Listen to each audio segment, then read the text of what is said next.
Assalamualaikum, welcome back to my YouTube channel Firdaus Muzammil. So, pada kali ini aku nak kongsikan satu lagi kisah seram ketika berpindah di rumah baru. Kalau korang tahu, bila kita berpindah ke satu tempat yang baru, kita pasti akan tahu dan boleh jangka apa yang akan berlaku. So, tempat yang aku pindah ni bukanlah tempat yang baru. Maksudnya bukan tempat yang memang pernah ada orang tinggal dekat situ. Maksud aku pindah ke tempat yang baru ni di mana kami berpindah ke suatu tempat yang baru. Tempat baru tu sebenarnya tempat yang lama. So, kisah ini terjadi pada tahun 2017 di mana aku dan family aku berpindah rumah tu. Rumah tu 2 tingkat. Apabila korang masuk je rumah tu, korang akan dapati rumah tu besar dan juga luas. Kebanyakan penduduk dekat situ mengatakan rumah tu telah lama tidak berpenghuni. Pada hari tu kami tak ambil pedulilah apa yang berlaku sebenarnya kan. Di video ni aku akan kongsikan kisah yang berlaku kepada setiap ahli keluarga aku. So, aku bermula dengan kisah ibu aku. Pada suatu hari, ibu aku sedang masak di dapur. Seperti biasa, mak aku ni dia akan buka TV kuat-kuat untuk mengelakkan kesunyian. Bolehlah dijadikan hiburan juga untuk dia. So, selepas mak aku buka TV tu, dia pergilah ke dapur nak sambung masak. Tiba-tiba TV tu tertutup pula. Lepas tu dia pergi ke depan balik. Mungkin ada kucing kacau ke, plug tu terlepas ke. Jadi mak aku pergi semula ke ruang tamu dan dia kembali ke dapur. Tiba je dia ke dapur, TV tu terus terpadam. So, mak aku pun rasa pelik lah. Apa yang terjadi sebenarnya kan. Selepas je kejadian itu, mak aku terus diganggu. Pada hari seterusnya, 2 minggu, 3 minggu selepas tu, mak aku terus diganggu oleh lembaga hitam dan berbadan besar. Aku pernah cuba pergi ke dapur nak tengok betul ke tak apa yang mak aku cakap tu. Tapi nasib aku tak ada. So, selepas beberapa bulan, giliran aku pula yang kena ganggu.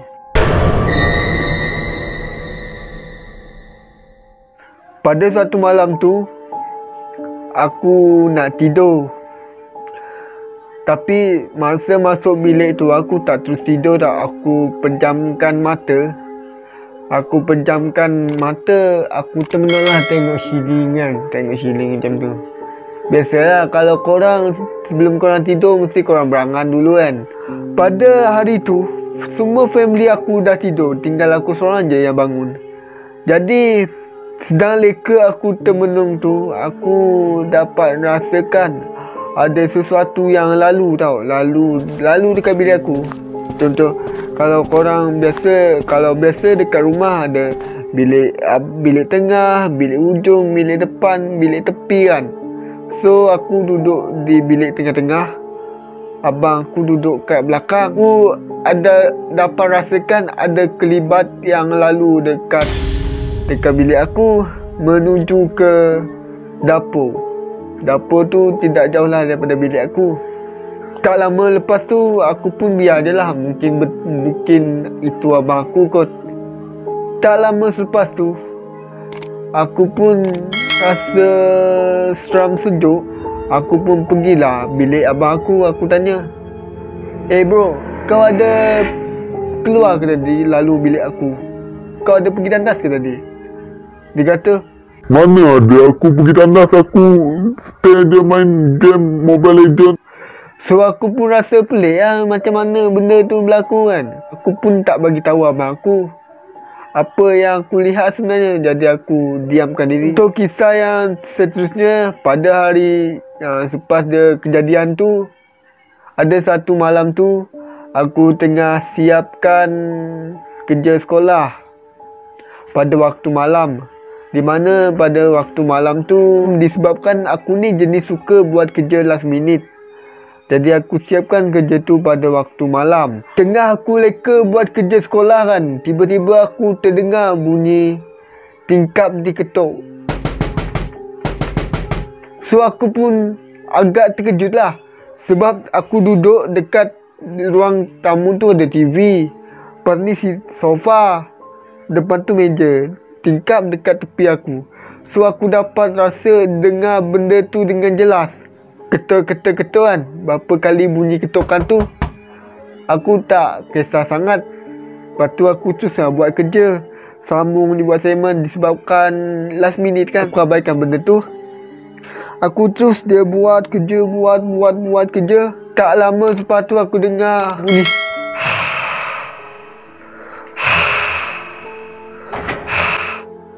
kan. Lepas tu aku teruskan buat kerja. Aku pun simpan lah buku, pen semua, simpan semua, nota-nota. Aku pun tidur, tutup lampu dan belah daripada situ. So untuk kakak aku punya side, kakak aku ni nama dia Atira. Ni kakak pertama aku. So dia ni kira anak nombor 3 lah.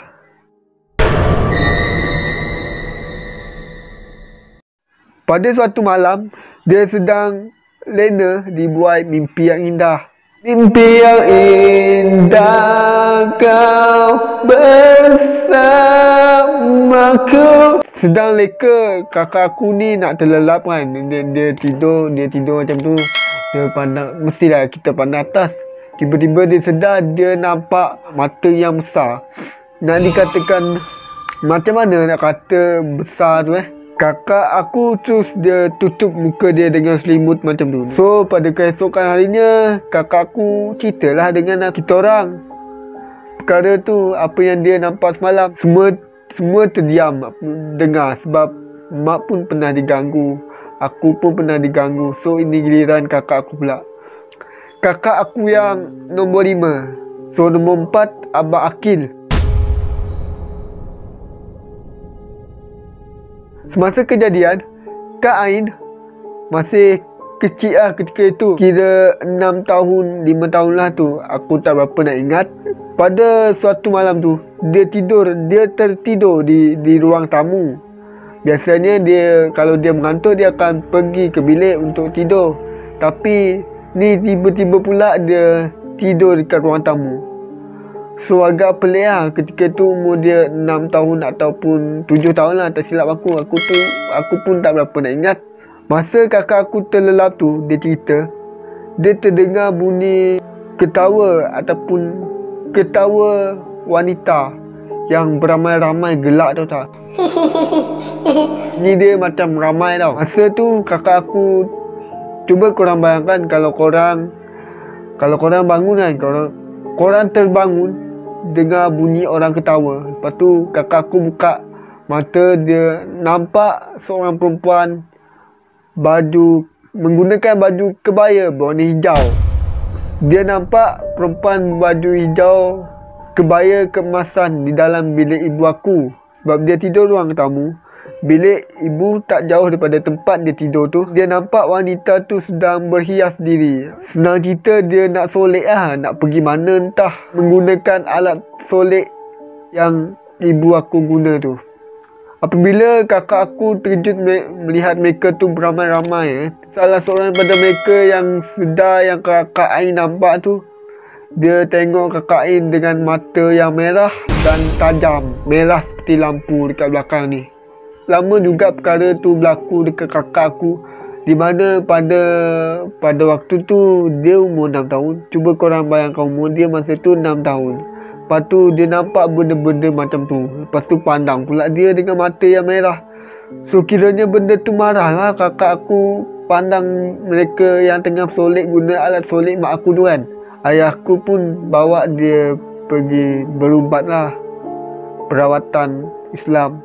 So itu saja untuk video kali ini. Aku rasa setakat tu je untuk kisah rumah lama yang aku boleh kongsikan. di mana setiap adik-beradik aku mempunyai pengalaman seram masing-masing. Kalau korang ada kisah yang menarik, boleh kongsi dekat email di bawah. Kita jumpa lagi di next video. Assalamualaikum.